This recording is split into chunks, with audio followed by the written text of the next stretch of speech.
Hey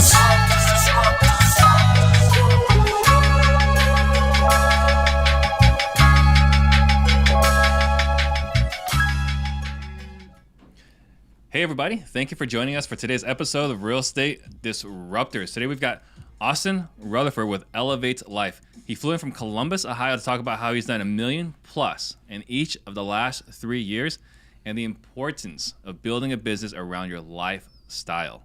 If this is your first time tuning in, I am Steve Trang, sales trainer for some of the top wholesalers in the country, and I'm on a mission to create 100 millionaires. A question I get all the time is how to become one of the 100 millionaires. The information on this podcast alone is enough to help you become a millionaire in the next 5 to 7 years. All you need to do is just take consistent action. You will become one. When you hear a nugget, please type into the comment section after the show, identify your single biggest takeaway, and focus on only that for the next 7 days. If you get value today, please tag a friend below. Share this episode right now. That way we can all grow together. And this is a live show, so please ask your questions for Austin to answer. You ready? Absolutely. Let's do it. All right. So first question is, what got you into real estate? Yeah, so my first dream was to be an NBA basketball player. Nice. That didn't work out. So after high school, I went out to Arizona to play basketball for a year. But it got to, basketball is how I treat business now. I was in it all day, every day. I was trying to grow as much as possible, work as much as possible. But it got to a point where I hated touching the rock. And, for me in my life, that was my life. So when I started hating basketball, I felt lost in my life. Maybe, somebody gets laid off, somebody loses a job. You don't know what to do. That's where I was at. And there was a lot of tears and everything. And I don't know who gave me the book, but the book, Think and Grow Rich, was given to me when I was 19 years old. And then I read that. That's really fortunate. Yeah, agreed, 100%. And I read that and it opened up my mind to the possibilities of actually making money in business as an entrepreneur. And then the next thing I read, I don't know if it's true or not, but it said 90% of all people who file a tax return with $1 million or more on it had real estate in their portfolio. I was like, well, basketball didn't work out, so let's try real estate. I love that line. Yeah. But I can't find that actually stated anywhere. But it's a great line. Agree. I don't know if it's true, but it worked for me. Yeah, I went digging for a while, one night, and I can't find where that was sourced. You tried to look for it? I tried to look for it. But anyway, let's talk about basketball. So what was the basketball dream? It was to be in the NBA. When I sophomore, 8th grade is when it all started. I never played basketball up until then, and the dream was just to go to the league. I don't know if it was for money or desire or. Were you in Ohio? I was, yeah. So you're a Cavaliers fan? I am. Oh, and I was. Craig Elo? Who was the stud back then? I don't even know back then. Oh. I remember when LeBron started. oh yeah, I forgot. You're a lot younger, man. Got it. Okay, so basketball was the dream. Didn't pan out. Nope. Moved to Arizona. Nope. Think and Grow Rich. Yep. And then what happened? I don't know why. I hated reading books. I never worked on myself before that. But for whatever reason, I started reading books and I started journaling. I'm a big proponent in journaling. I try to do it every day, even today. So I was sitting up on my rooftop. We had a condo, the whole team that was staying in it. And I was just journaling about life. And I ended up looking across the backyard, and there was a 10 or 15 unit apartment building back there. I was like, man, if some guy owns that building and he's got 10 or 15 people paying him rent, I knew nothing about numbers, if it was a good deal or a bad deal. But I was like, he's got to be making money if 15 people are paying him. Mm-hmm. And then that's what triggered real estate. And then I just started buying every book, every small course I could find, anything that could get mailed to me to learn. And, fell in love with passive residual income, and then bought my first house when I was 20 after I moved back to Columbus. In Columbus. Yep.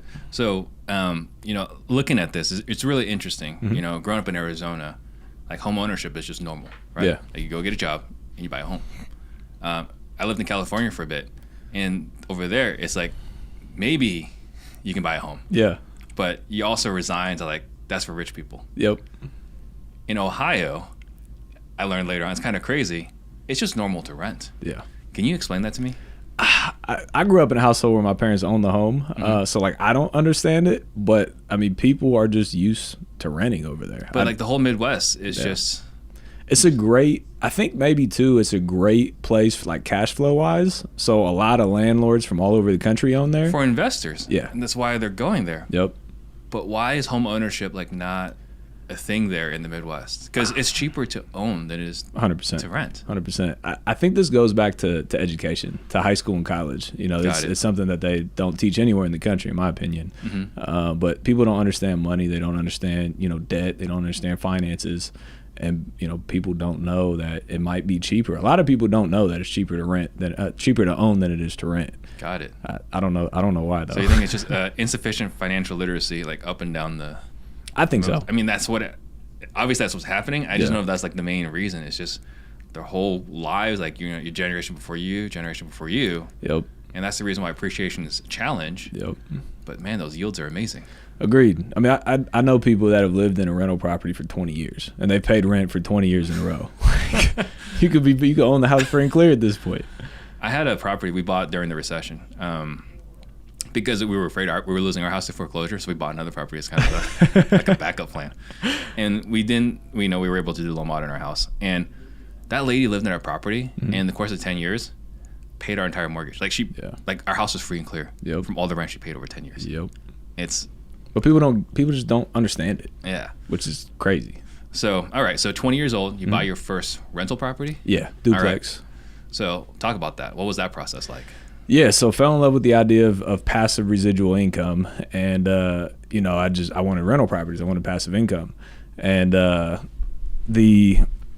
didn't know what to do. I had no idea how to evaluate rental properties. So again, I just tried to learn as much as possible. At 20 years old. Yeah, exactly. So I actually moved home, I think when I was 19, and got a valet job back at home just to try and make some money, and then you know, started diving into real estate, trying to understand like what was a good rental property, how I made money on cash flow. Like there was a podium on my valet where like you'd like scan tickets and stuff, and like everybody would be out running cars, and I'd be in there like looking up like duplexes and rental properties and putting my cash flow calculator together. And you know, looking back, shout out to them for not, you know, pulling me away. But did that for like a year, and then started actually going out and looking at houses with the realtor. And like I built my own like spreadsheet, you know, the PITI, and then the rental profit, the amount of like monthly rental income, and you know, ended up finding a property where the net was about like $1,100-$1,200 a month on it. And it was a duplex. One side paid for more than the mortgage, and I was like, all right, let's do it. So and was this a situation where you were house hacking, or this is just a straight up rental property? I didn't even know about house hacking then. I wish I did. I absolutely would have done it, but I ended up putting like 20-25% down on the property. You know, I wish I'd have known house hacking because it's only like 3.5%. Right. Okay. So was this all through books, or was it other places too? It was like books and like you can, I don't even know what they are, if they have them nowadays, but you can order like binders of like information. So I read those too, but it was, I didn't even know what YouTube was back then. I didn't even know what podcasts were back then. It was just like literally ordering $10, $20, $50 like pamphlet things and just learning as much as possible. Was Bigger Pockets around then? I didn't know about it. Yeah. It might have been. All right. So you buy your first duplex. Yep. Smooth sailing, or were there challenges becoming a first-time landlord? It wasn't too bad. Like the property was fully renovated when I bought it. It had yearly tenants in place. They were all month to month. So when I bought it, I increased rents like, I don't know, $50 or $100 a side. The only issue was it had knob and tube wiring in it. It's the only thing they didn't update. So on the remedy request, we asked them to update it, and they did. But outside of that, like it was pretty smooth. And then I self-managed at the time. And you know, everyone hears the story like you get the call at midnight. It was Super Bowl weekend, that night of the game, and I got the phone call that the furnace went out. And you know, in Ohio it's cold. You can't just like ignore that phone call. So me and my dad, I called my dad. I was like, hey, Dad, we got to go fix this furnace. And drove down there. And after that, I was like, I never want to be a landlord. I never want to personally manage the properties. So, you know, besides that, it wasn't too terribly bad though. Right. And then what was the next deal?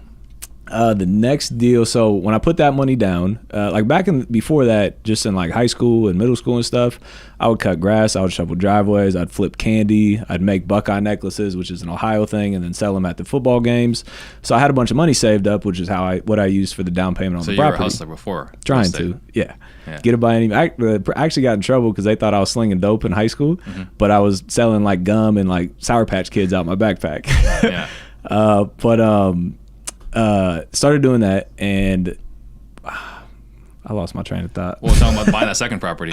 Yeah, so I was broke after I put the down payment on the rental property. I had $0, So I was like, all right, I got to make money faster. And my real estate agent at the time made like $8,000 commission on the house. And I was like, all right, well, like, let me try and get my real estate license. So I went out, took the classes, got licensed. I did like the speed classes. It took me like 2 weeks to take the classes. Got licensed, sold like 2 houses, hated it. You know, driving people around, showing them houses. It's just not a fun experience for me personally. So I started looking into other ways of making money. Yeah. Heard a radio show. It was like, hey, if you want to learn how to flip houses and become a millionaire, you know, come to this free seminar.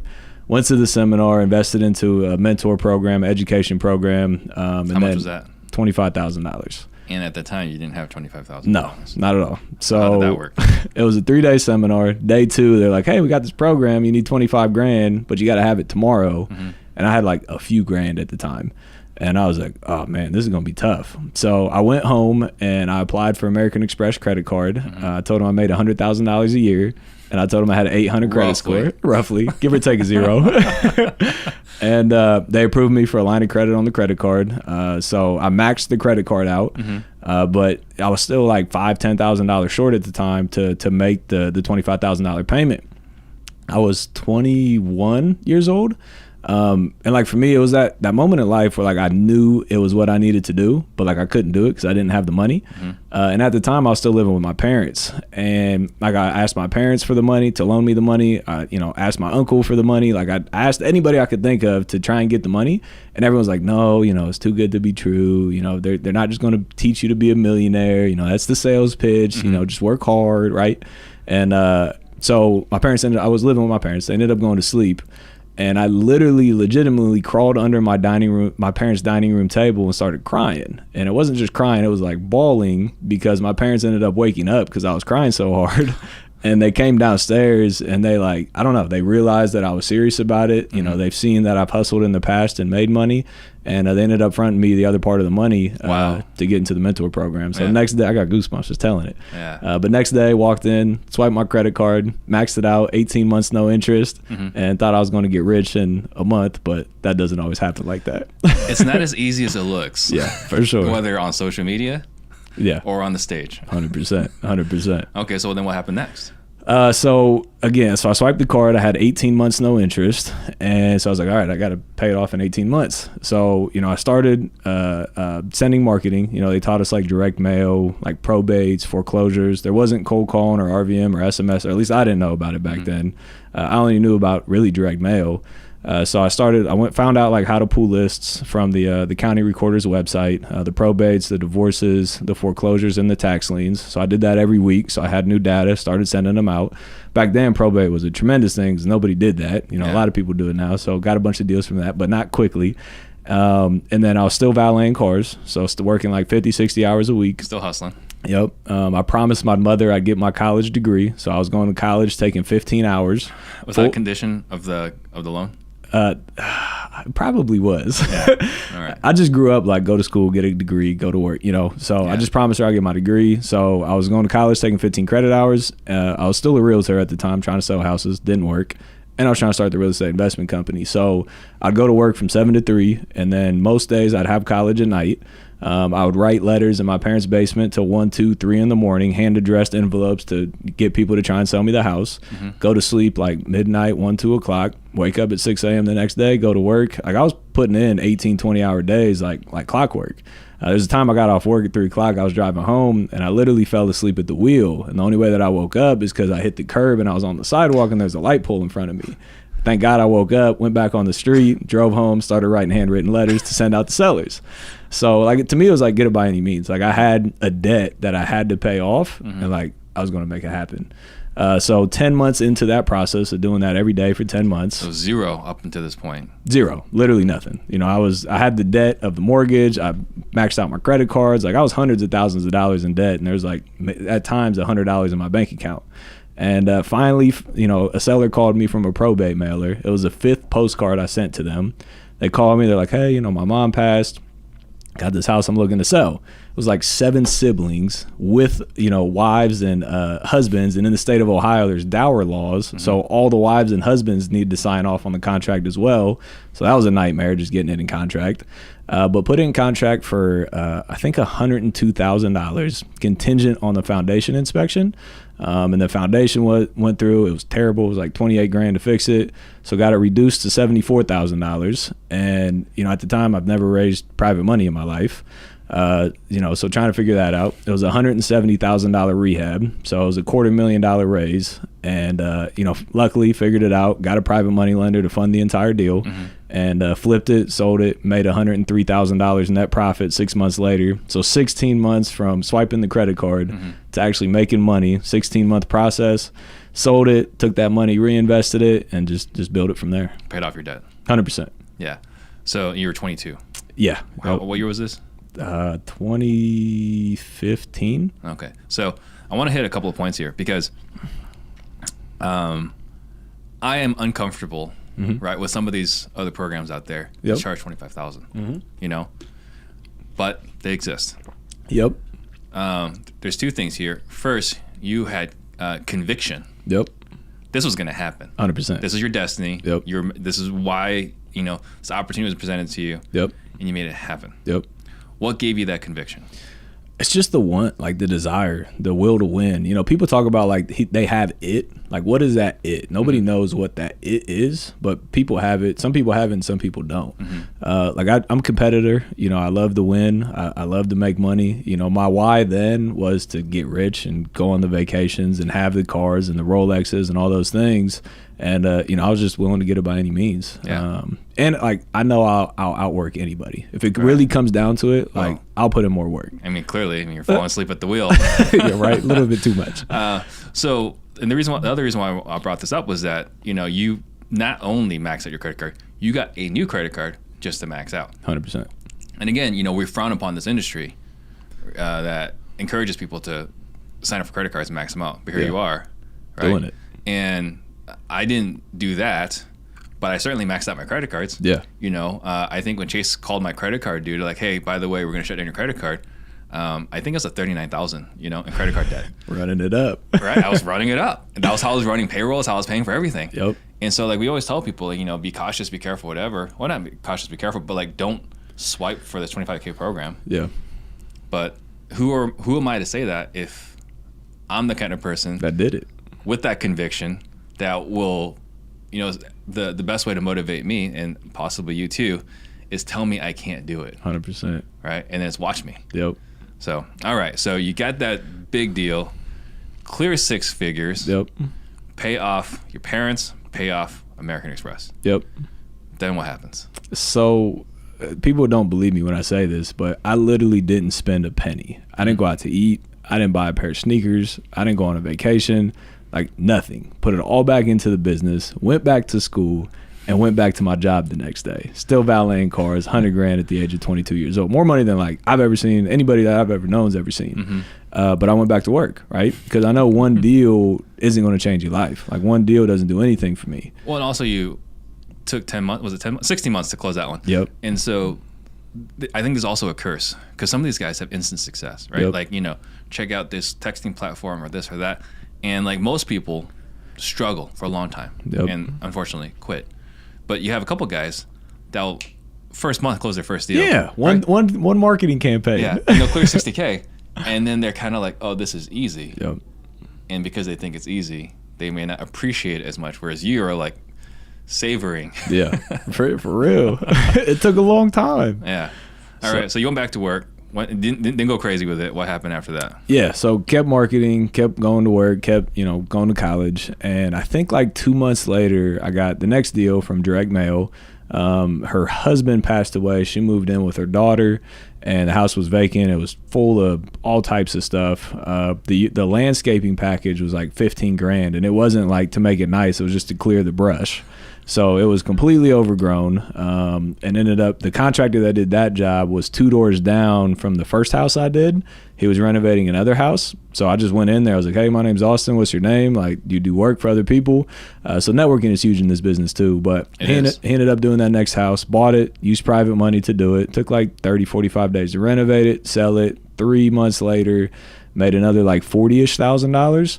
So I was almost $150,000 in profit in that period of about 4 months, minus the other 16 months on top of it. Yeah. And I was like, yeah, this is it. So now it's real. Yeah. I was like, all right, this is cool. And I had the next deal in contract. Yeah. I was like, all right, like it's working now. All right. So I went home. I was like, hey, Ma, like, you're never going to see me graduate. I'm done with college. And I was still living with them at the time. So they understood it. They saw the work, the money that was coming in. They're like, I wouldn't expect anything different. Went into work the next day. I was like, hey, I'm done. I ain't coming back. Yeah. And just went all in on real estate. Got it. All right. So you slammed it on a couple of flips, but you're really more a buy and hold guy. Yeah. So talk to me about that transition. For sure. So all I knew was real estate. I wanted to get into real estate because of passive residual income. But then you start making money and people lose track of buying rental properties. Because the thing with rental properties is you don't make money today. You make money long term.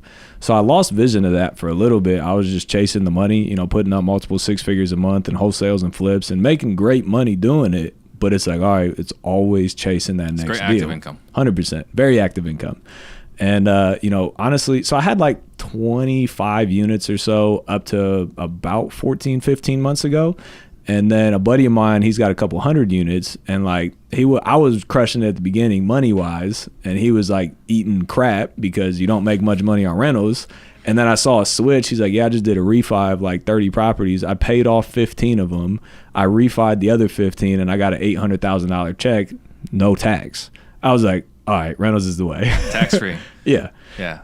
So just kind of went all in on rentals over the last like 12 to 16 months. Got almost 70 units now, and that's our first exit strategy is just keep stacking the rental properties. Yeah, that was something that the first time I heard about this was that you can do a cash out refi and just take all that money out tax free. Yeah.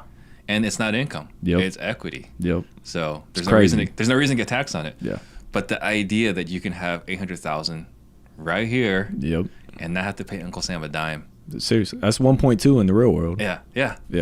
So it's an amazing concept. Okay, so you saw this, your world got flipped inside out. Yep. So you said it was 2 years ago? About, yeah. Okay. So then, what? You just started keeping everything, or what happened next? Everything. So like our first. So you just stopped wholesaling, stopped flipping. For the most part, like we still do a little for deals that don't fit. But like when I started, it was just rehabbing. That's all I knew. I didn't know about wholesaling. I didn't really know much about rental properties. And then I saw an opportunity to start doing new construction in my city. There was a neighborhood that was getting developed. There was a bunch of rehabs, no new construction. So I took the profits, bought a whole bunch of land, made a bunch of money on new construction, bought a couple rentals like every now and then. And then got introduced to wholesaling. So started wholesaling more instead of doing these $150,000 rehab projects. So then got to wholesaling, bought a couple rental properties. But now our first option is to keep it as a rental property. So when deals come in, we evaluate rental properties. We're looking to burr it with no money out of pocket and at least $400 a month in profit per door before like vacancies and repairs and things like that. And if it hits those numbers, we're keeping it as a rental, no questions asked. If it doesn't hit those numbers, if the rehab's less than 50 grand, we can get in and out of those in about 30 days. We're going to buy it and rehab it and flip it. If it's more than 50 grand, we're going to wholesale it. Got it. Okay, so let's talk about transactions count right now. Well, so before you did this transition, what were you doing volume-wise? So at the beginning, when I was like just doing flips and stuff, I would do like 2 to 4 flips a month, but like we were popping 50 to 80 grand of profit on each. So especially the new builds, we were doing 6 figures on the new builds, which is great. And then we got like kind of into the wholesale model and scaled, sales team and dispositions team and, all that stuff. We were doing like 10-ish a month. And now like, it's came down a little bit. I feel like people scale chaos sometimes. They scale something that they don't actually want. So I'm very conscious of like my goals and how I want my lifestyle to look like. So now we're doing like 2 to 5 a month, but it's very, very limited overhead with those. And then your involvement with our friend Carlos was probably instrumental in some way. For sure. So that's when I got put on to wholesaling. Got it. All my deals up till then was from direct mail and driving for dollars. That was it.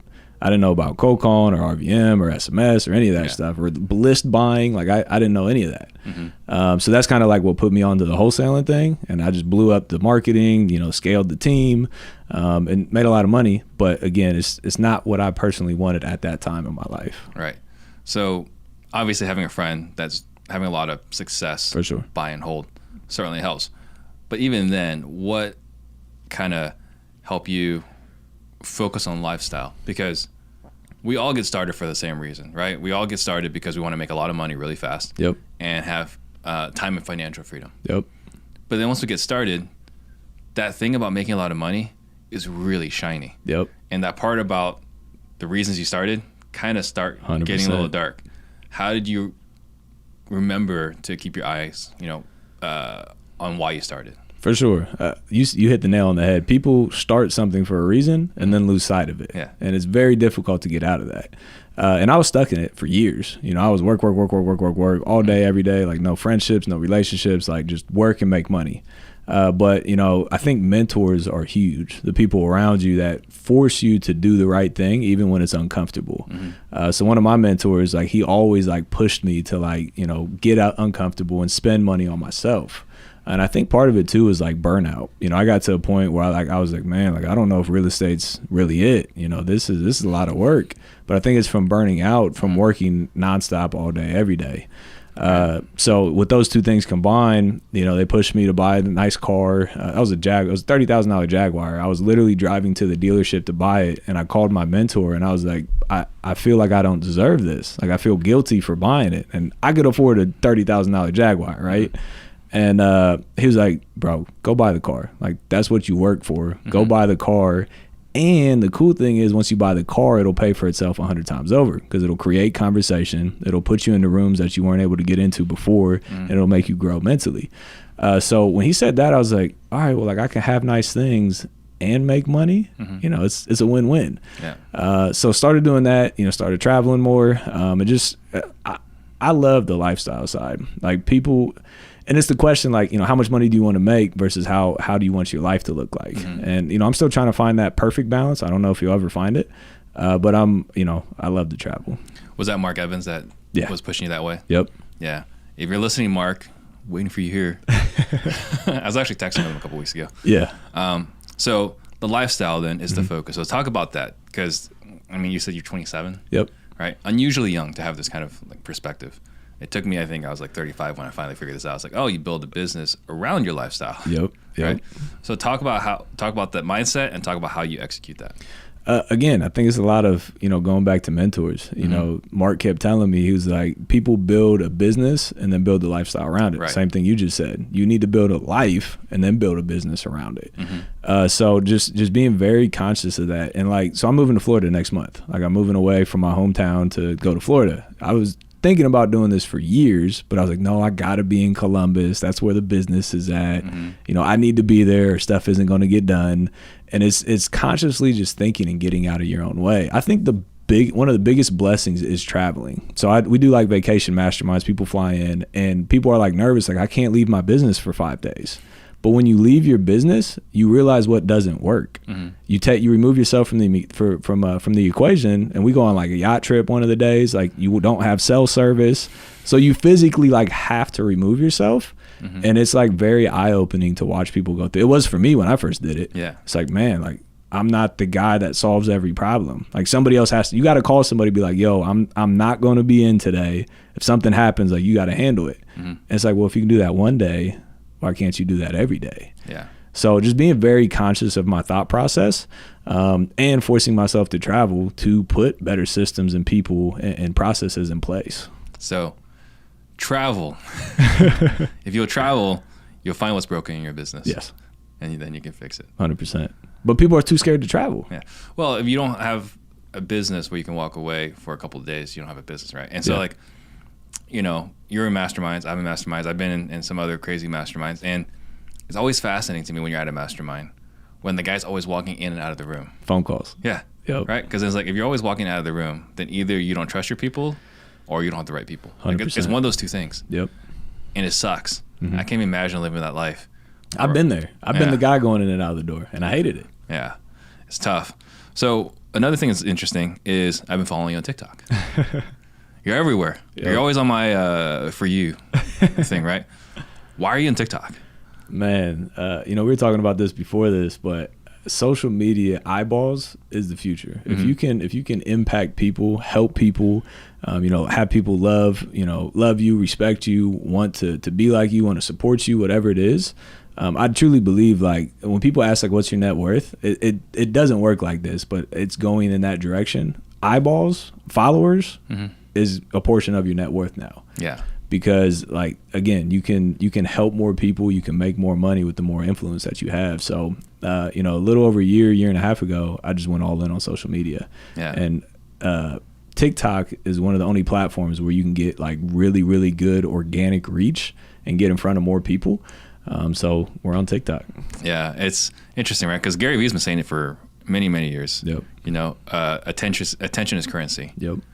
And he's been telling us for many years, like, get on TikTok, get on TikTok, get on TikTok. And we're like, whatever. Yep. It's a kid thing. Right? It's like, like, you got that coach that you kind of stopped listening to. Like, Bill Belichick, he did really well. And then for a while, like, the players stopped listening to him, Yep. I think Gary Vee's been right many, many times. Like, is he really right about this TikTok thing? Yep.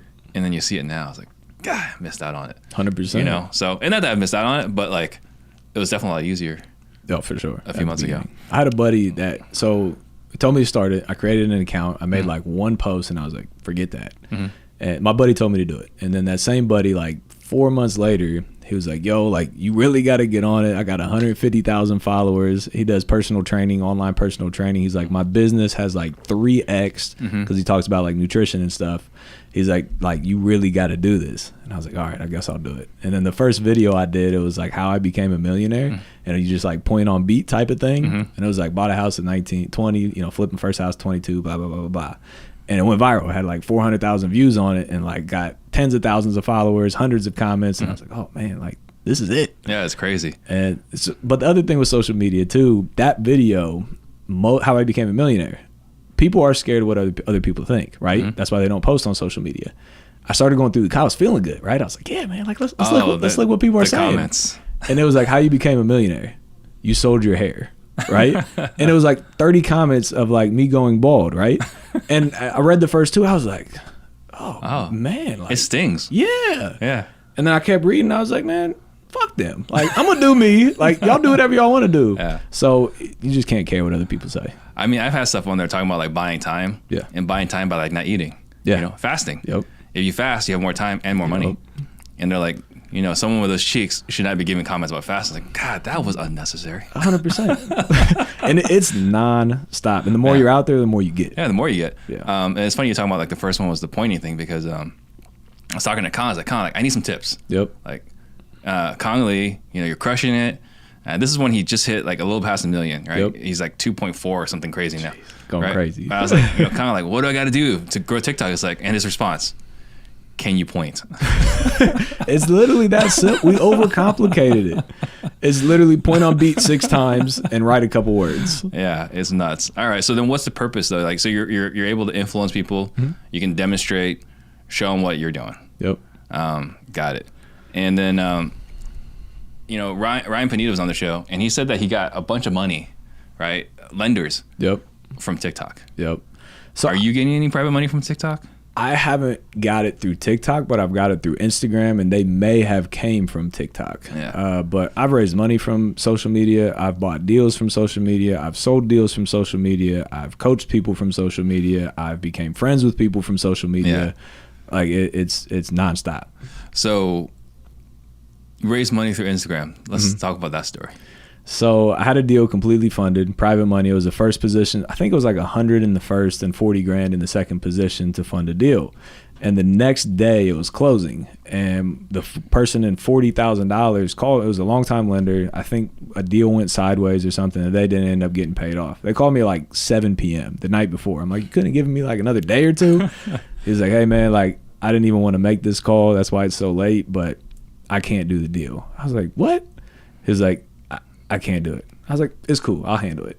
And like I could have called other lenders because like we've built that, those relationships. But I was like, let me try Instagram out. So I posted on Instagram. I was like, yo, I need a $40,000 loan. I'm presenting an opportunity for a $40,000 loan. If you're interested, hit me up. bunch of people hit me up, got on a call with a lady, and never met in person before, never private messaged them before, nothing. Got on the phone and I was like, hey, like, you know, where you at? What do you do? Blah, blah, blah. Well, here's the opportunity. I just want to be transparent with you. It is a second lien position, which is harder to raise money for. And I need it in the next 12 hours. And we obviously the conversation was longer than that.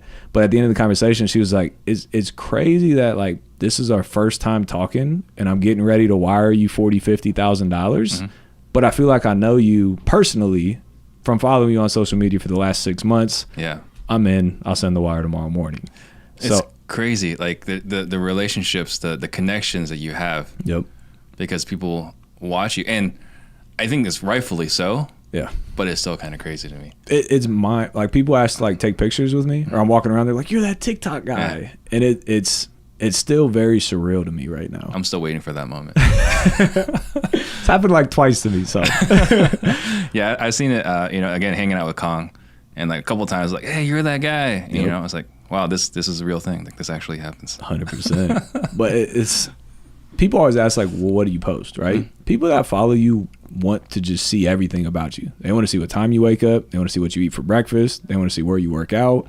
They want to see you going through your emails and closing deals. They want to see you getting on the phone. They want to see you driving to your car. They want to see everything. Mm-hmm. So something that I learned like early on with social media, like what do I post?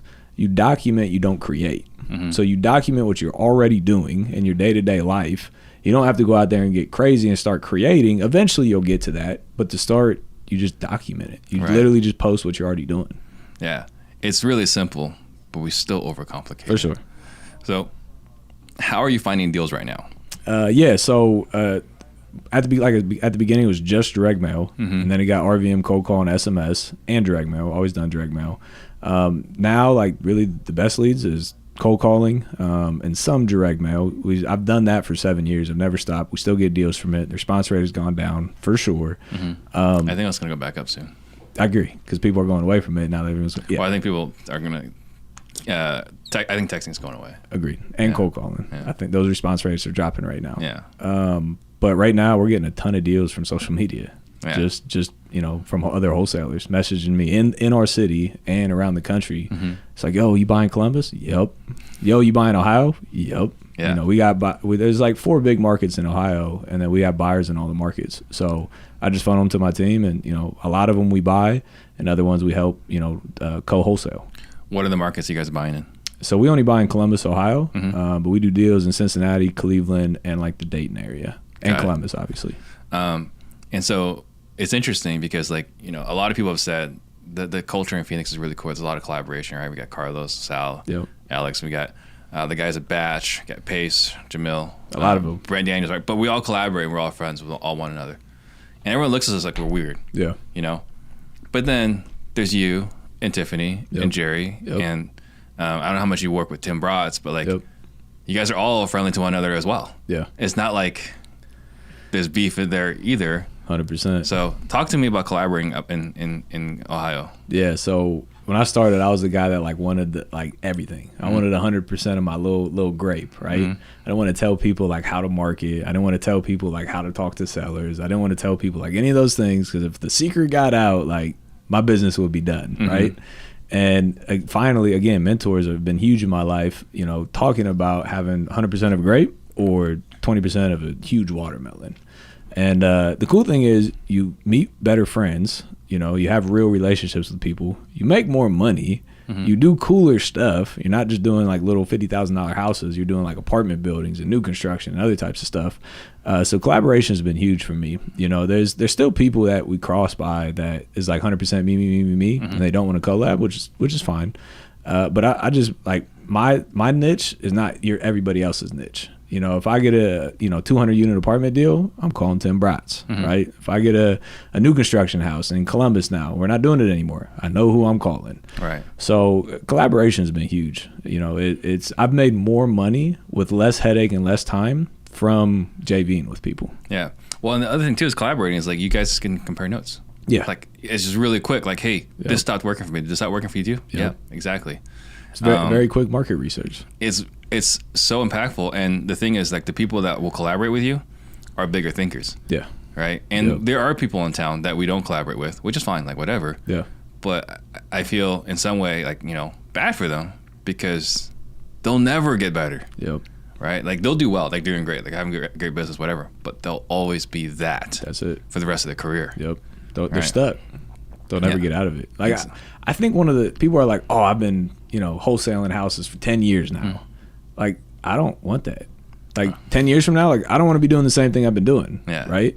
But that's how people get stuck. That there's an identity problem. They think that real estate or wholesaling or flipping houses is them, and like they're worried about what other people think about them. Right.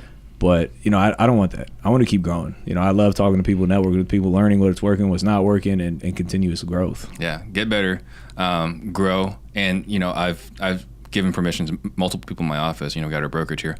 I've said to them, if you ever see me in a continuing education class, which you need, right, to keep your license going. Yep. And my hair is all white. You have permission to shoot me dead, right? Yep. Because that means I failed. Yeah. Like I was not growing. Yeah. So. No, growth is huge, but I think there's a real identity problem with some people. They think that what they do is them, and they can't change. Right. I'm a wholesaler. Yeah. Right. That's it. That's it. Yeah. Yeah. No, I'm with you there. It's huge that if you are your profession, and it's not that there's anything wrong with it. I think it just limits what your options are. Agreed.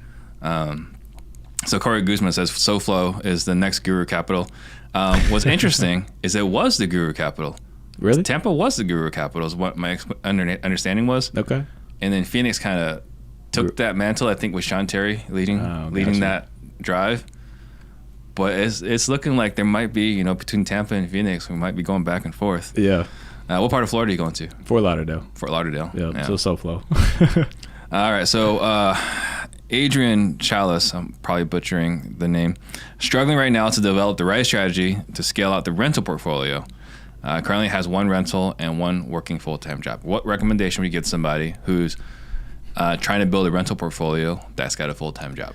I mean, there's a lot of ways you can go around doing it. You can do the traditional buy them turnkey, put 20-25% as a down payment on it. That's by far the least amount of time that you'll have involved into it, but you're going to have the most money put into it as well. So if you have an income where you're generating solid income, do that. Buy a $100,000 fully renovated property with tenants in place, paying $1,000 a month, put 20% down, and make $300 a month. It's a great thing if you already have other money coming in. But like if you don't have money, then you got to do the Burr method. You got to find deals yourself or buy them from wholesalers. A lot of our rentals we still buy from wholesalers. People don't think like there's still margin left on them. Like we're still getting in the 75 cents on the dollar and refine out with no money out of pocket. So those deals are still there.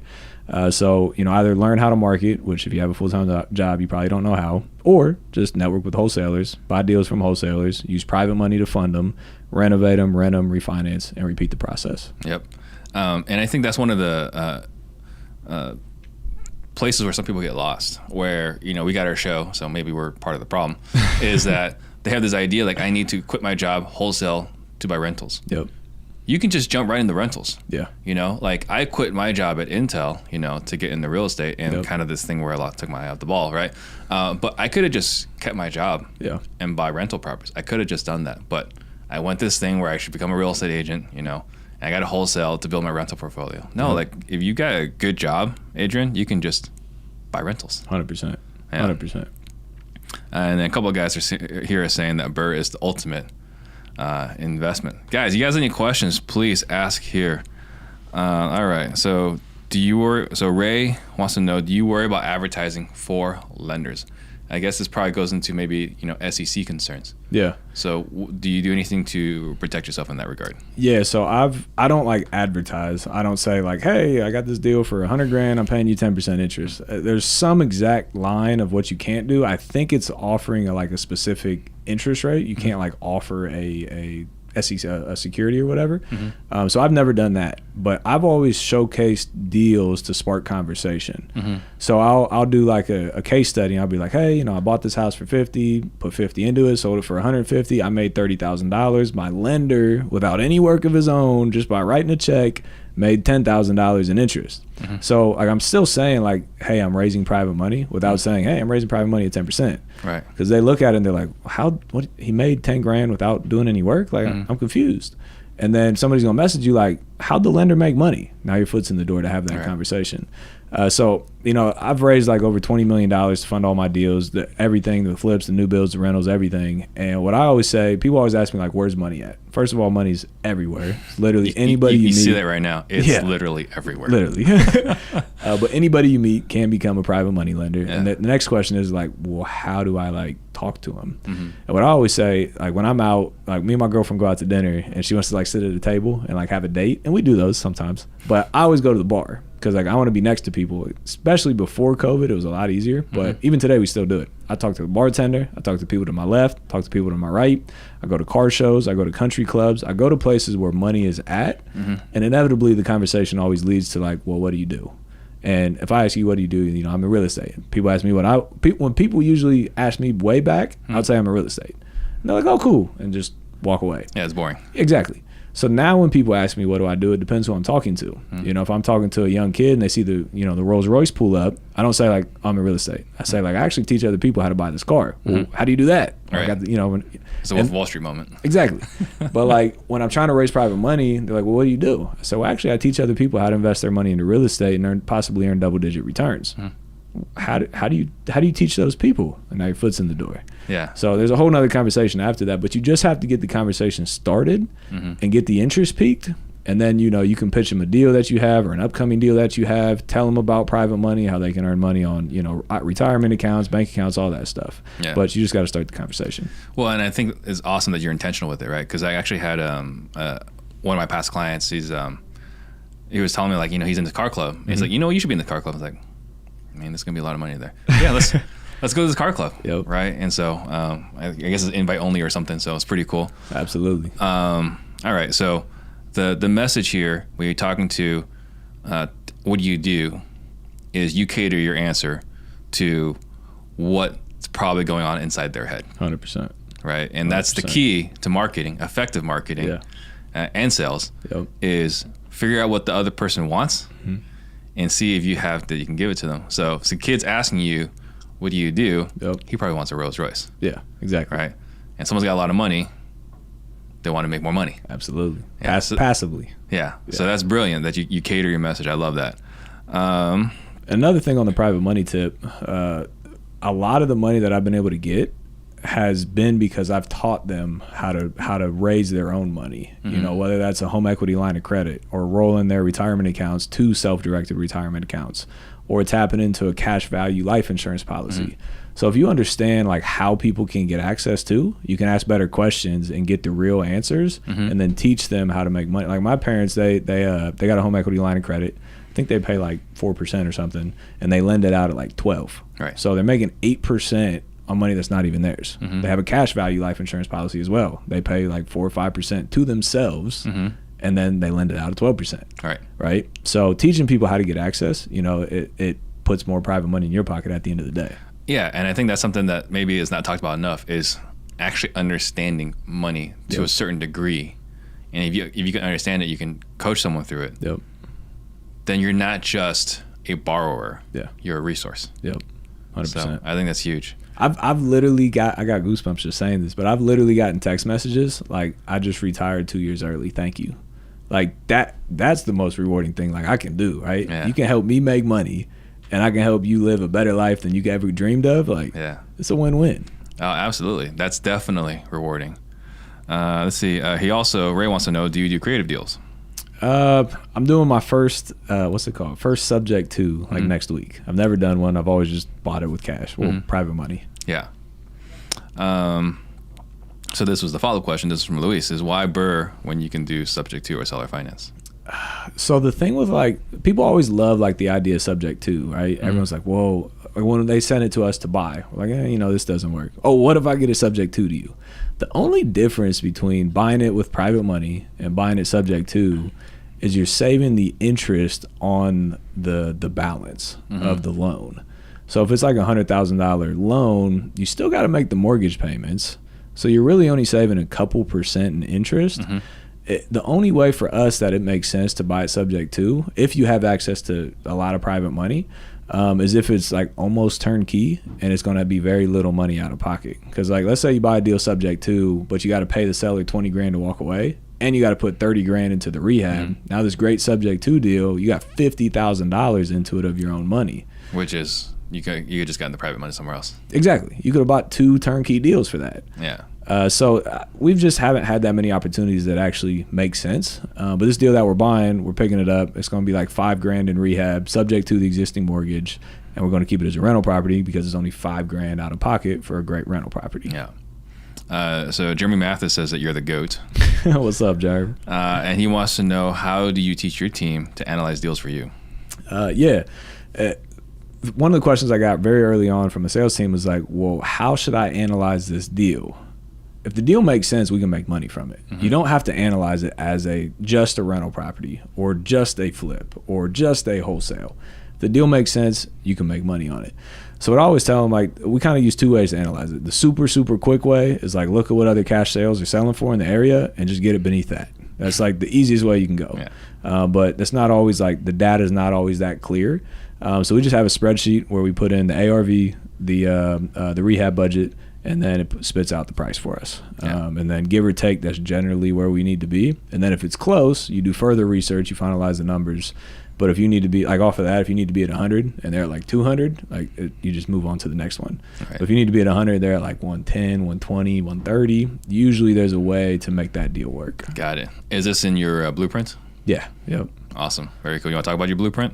Yeah, it's an online course teaching people how to get started in real estate. Basically, like somebody brand new or somebody that's done a couple deals that still wants the guidance of how to grow. So it teaches wholesaling, marketing, sales and negotiation, raising private money, flipping houses, managing contractors, and buying rental properties. So it's the blueprint of real estate. It's a lot.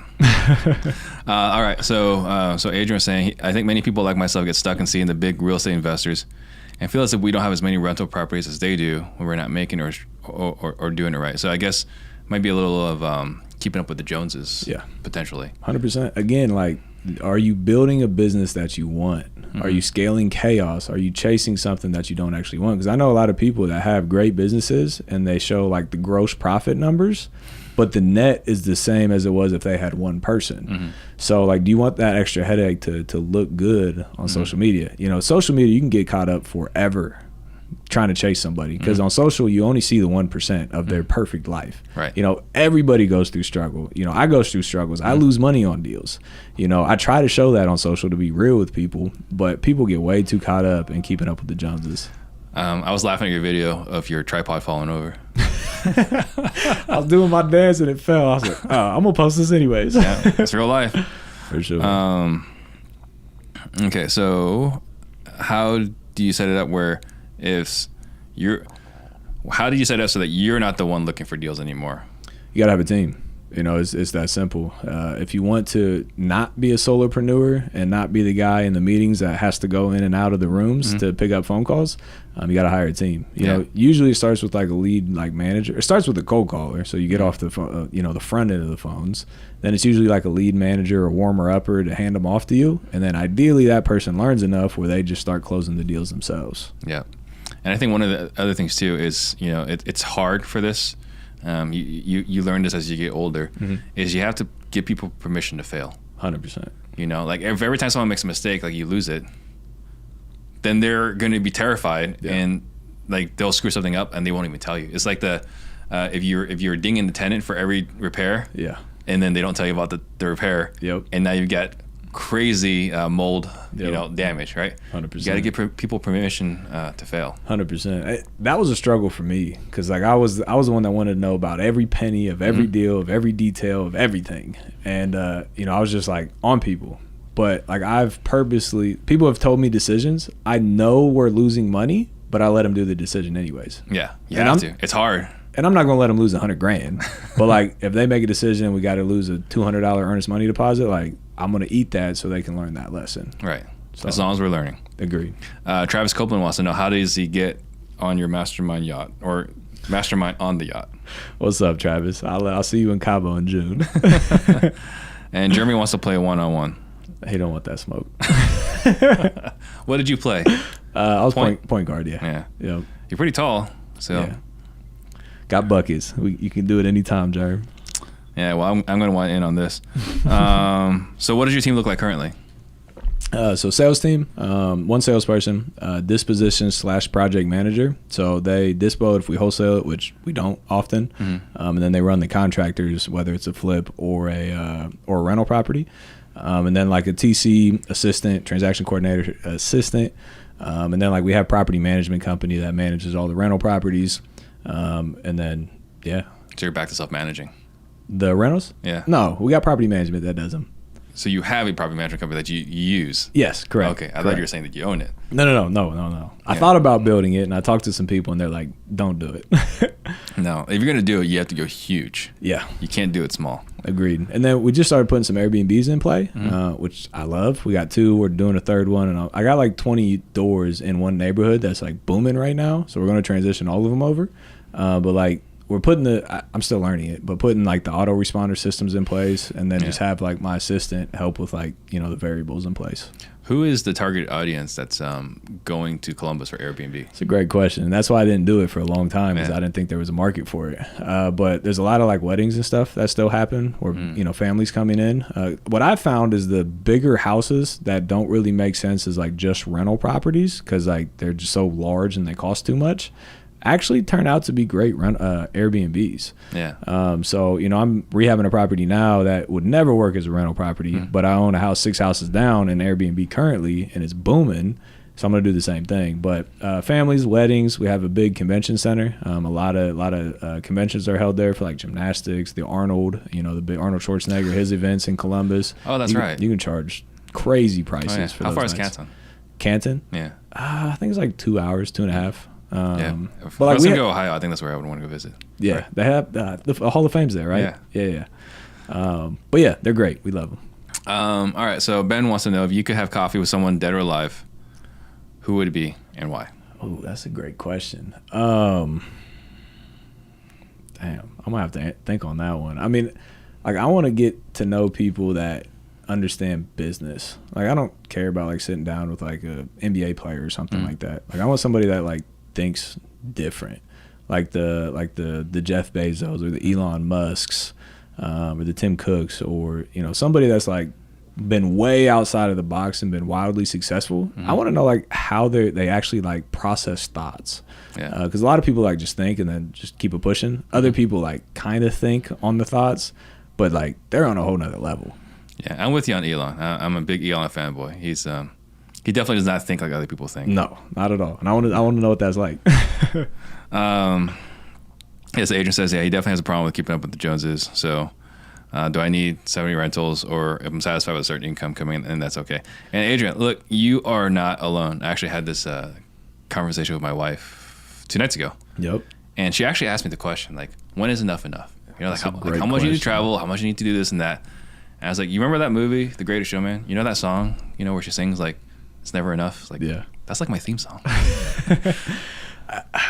It's a moving target. I'm still trying to find that answer, but something that I did that brought some clarity to that question is think up like what your dream month would be like. Are you living on a yacht? Are you flying a private jet? Are you living in Columbus? Are you living in Turks and Caicos? Are you traveling with your entire family? Are you traveling just with you and your wife? Think about what like your perfect month looks like, and then add all that up, and then add like 20-30% on top of that. And then that's the goal now, because that's your perfect lifestyle. Right. And the problem is with us, when we get there, we're like, all right, well, I want to own the jet instead of rent the jet. Yeah. But like, I don't want to be some schmuck renting a jet. I want to own the jet. I want to own the island. Exactly. Like, was it Richard Branson, right? He owns an island. Yep. And he owns a lot of stuff. Yeah, he owns a lot of things. But it's like, it's figuring out like what you want your lifestyle to look like, because every adjustment you have to make to it. If you want to make $100,000 a year, you can do that very passively and live completely comfortable. If you want to make $1 million a year, there's some extra work you're gonna have to put in. There's some late nights you're gonna have to put in when things go south. If you want to make $100 million, there's even more things that you got to do. So you just got to ask yourself, like, what do you want your life to look like, and then adjust the income to fit that lifestyle. Yeah. And what price are you willing to pay? Agreed. 100%. Yeah. All right. So Travis wants to know, how much Dogecoin are you holding? 0 right now. But and then hodling. I don't even know what HODL is. Hodl, hold and never sell, or something like that. I got to learn this whole other crypto world. I love crypto, which is also keeping up with the Joneses. So then, how much do you own in crypto, if you don't mind answering that question? 7 figures into it. There you go. So are you using prep? We already talked about that.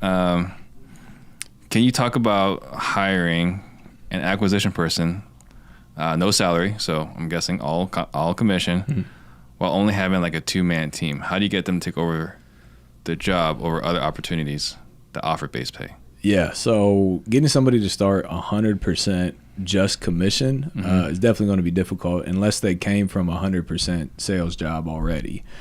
So that's usually like if you're hiring a killer that knows how to sell, that's producing maybe in car sales or something, you may be able to get them to come in 100% commission if you can prove to them that you're actually producing the amount of leads you need to produce. But if you're not, or if the people's newer, starting them as, we call it like a junior acquisition, putting them on a small base with a small commission for anything that they bring to the table, and telling them like, hey, my goal, if you want this to be the goal, my goal for you is to learn this game, start closing the deals, and then move you to 100% commission because you'll make more money over there and it's less overhead for us. So getting somebody to come out the gate with no base is going to be difficult, especially because in real estate, you get a deal today. Sometimes it takes 20, 30, 60, 90 days to get paid on it. So it's going to be very difficult for them to wait 1, 2, 3 months to actually make money. Yeah, and we tell them right off the bat in the interview, like, just don't expect to get paid for 3 months. Yeah, right. That's a great expectation to set. If you can come in here knowing you want to get paid for 3 months, then okay, let's work together. But yeah, if you're telling me like you can't hold out 3 months, then this isn't going to work because you're going to have commission breath. Yep. So Solomon says, the GOAT again. What did your marketing look like when you were doing 10 plus deals a month, 10 plus wholesale deals a month? Yeah. So we were sending out about 15,000 pieces of direct mail every month. We had 3 full-time cold callers, cold calling all day, every day. I think it was like 1,000 RVMs a day, and then a couple thousand text messages a day. We had PPC going as well. And then we were still buying from wholesalers on top of that. So like I got into the game buying, so like that's always been something that we could do. But the budget was like 25-ish grand a month when it was at its peak. And then why a Rolls Royce? So I love the car. When I was 17 years old, freshman year in high school, I bought a Chrysler 300 because it's like the thing that looks a lot like it. Yeah, exactly. But it's the only thing I could afford, obviously. So I don't know. I just always loved it. Bought the Chrysler, sold it. Always had the dream of the Wraith. Finally was able to do it, and I was like, all right, I got to get the Wraith. That's awesome. Yeah, 'cause I see it every once in a while in the background on TikTok. All right, so Maurice George wants to know: have you ever done any commercial real estate or a service hotel, strip mall, something like that? So I own a 6-unit like office building. So like not like a strip center, a 6-unit office building, an 8-unit apartment building, a 6-unit apartment building, and then the rest doubles and singles. So never like commercial, but like commercial loans on the bigger apartment buildings. Got it. And then what is your biggest struggle right now? Oh, that's a great question.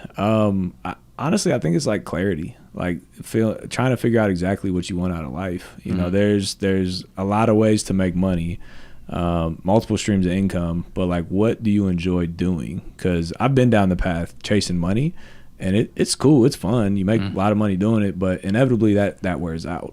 So you got to really find out like what makes you happy. Like right now, it's building a brand. It's helping people. I get hundreds of messages a day and people thanking me like, yo, I just bought my first house. I've been following you for 6 months. Thanks, man. Yo, I just, retired. We did $100K in wholesale fees, from following your trainings. That's what I get happiness out of now. So it's not really chasing the money for me right now. It's just trying to find out exactly what I want. It's kind of a crazy answer for a 27-year-old. How do you stay motivated? The why. Again, at the beginning, it was I wanted the money, right? I wanted the nice things. We all started. Let's call a spade a spade.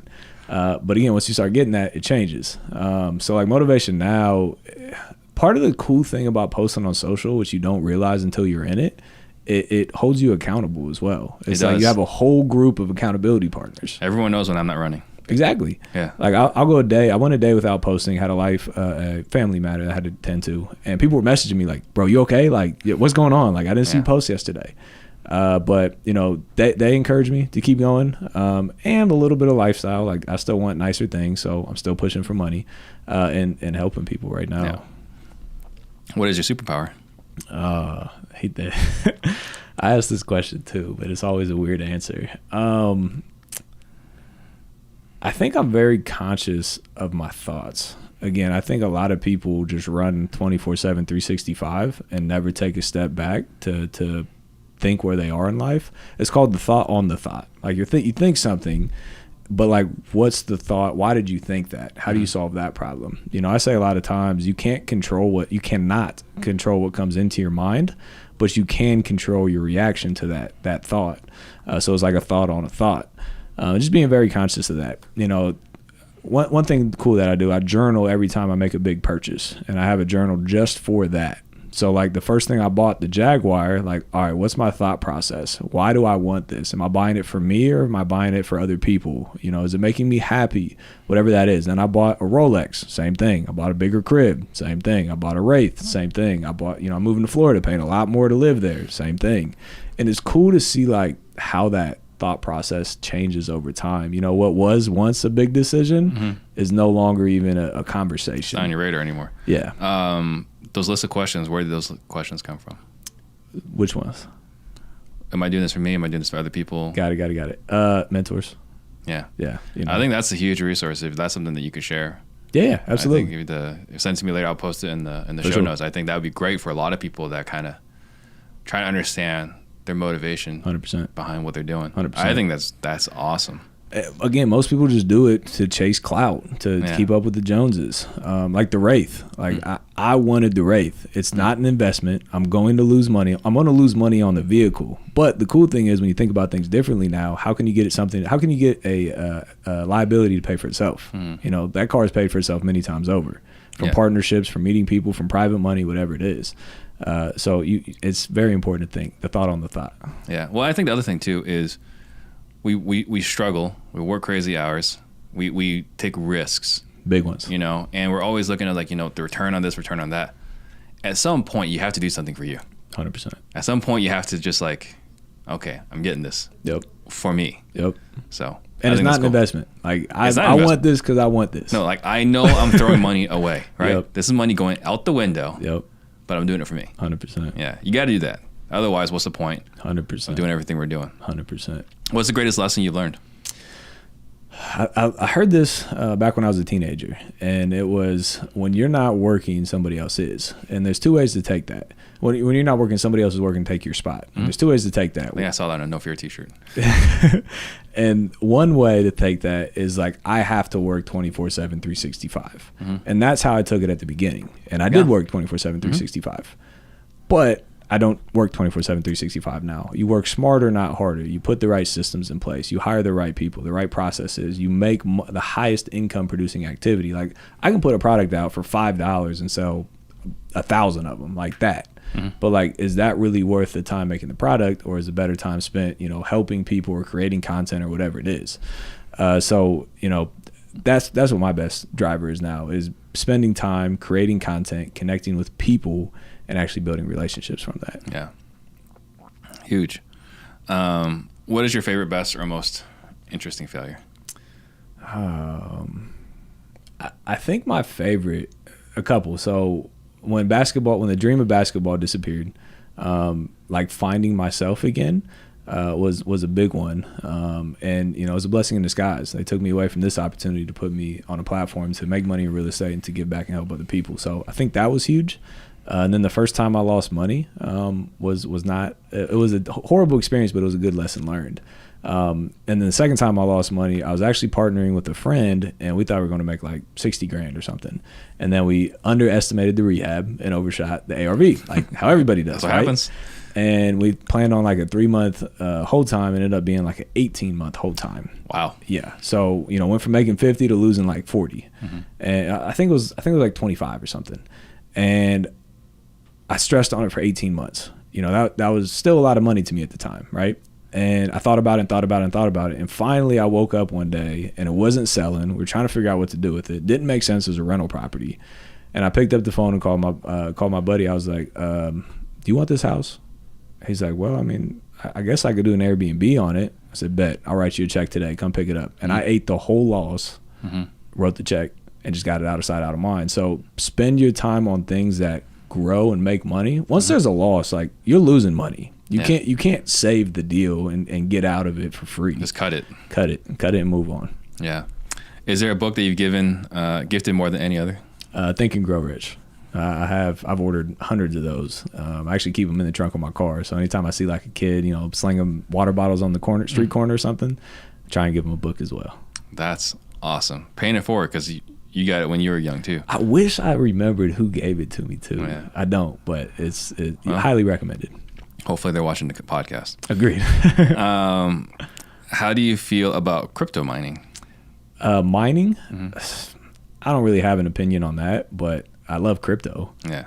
What do you love about crypto? I think it's the future. So a friend of mine, so I put money in back in 2017 when everything took a crap. Luckily, it was only like $500. So I lost like 80% of $500. So I was like, ooh, like that's not it. Like I don't want to do that anymore. And then a friend came to me in like October, November, and he's like, I got something. I was like, what is it? Like, what's up? And he's like, crypto.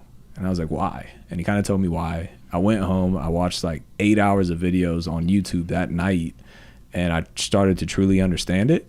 We ended up buying Ethereum at like $300, Bitcoin at like $700. I mean, $7,000. I was gonna say $7,000. Yeah, $7,000. So I was like, proof of concept is there. Made a lot of money. Started doing a ton more research, and the use cases for some of these cryptos that are coming out, 100% will change the world. And I want to be part of that. To me, it's like finding the Amazon when nobody knew what Amazon was.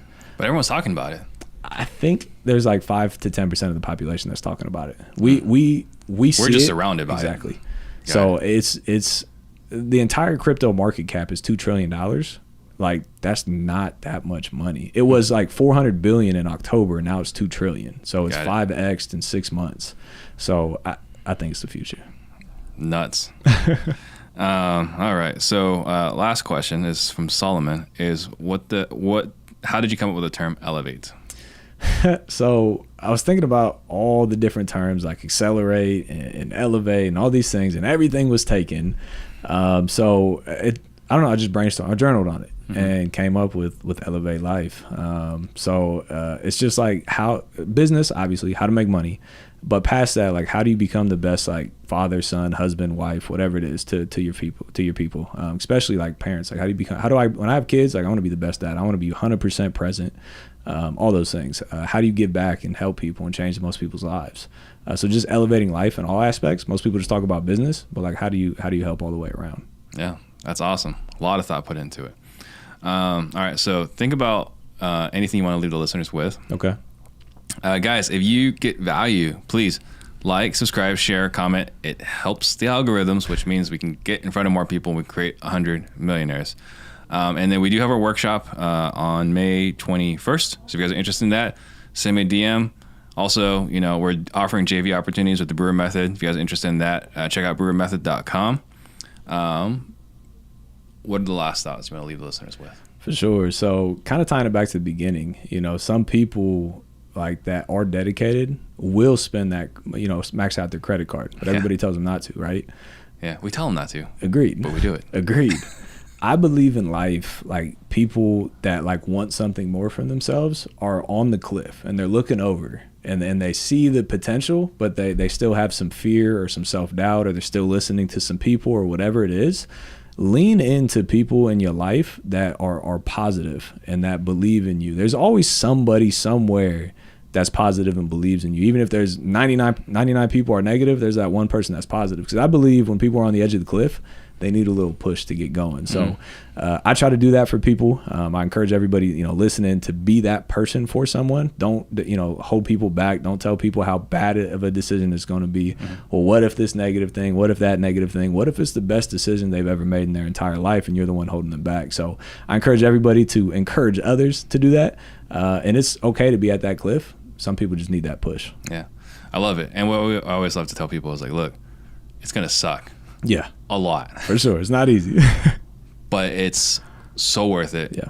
Life-changing. It's incredible. I've never had anybody that took the leap of faith come back to me and say, I wish I would have waited longer. Yeah. It's always, if I knew that, like I'd have been done it. Yeah, there's no one that regrets 100% going for it. 100%. You're not going to, and even if you did, right, even if you did it and it didn't work out, now you know. Yep. It's never this regret in the back of your mind. 100%. So You're awesome. At peace. Someone wants to get a hold of you. How would they do that? Yeah, so you can find me. Instagram is where I communicate the most. Instagram is at Austin Rutherford Official. I got a YouTube channel, Austin Rutherford, and TikTok, Austin Rutherford as well. Awesome. Thank you very much. Absolutely. Appreciate it. Show. Brother. Thank you guys for watching.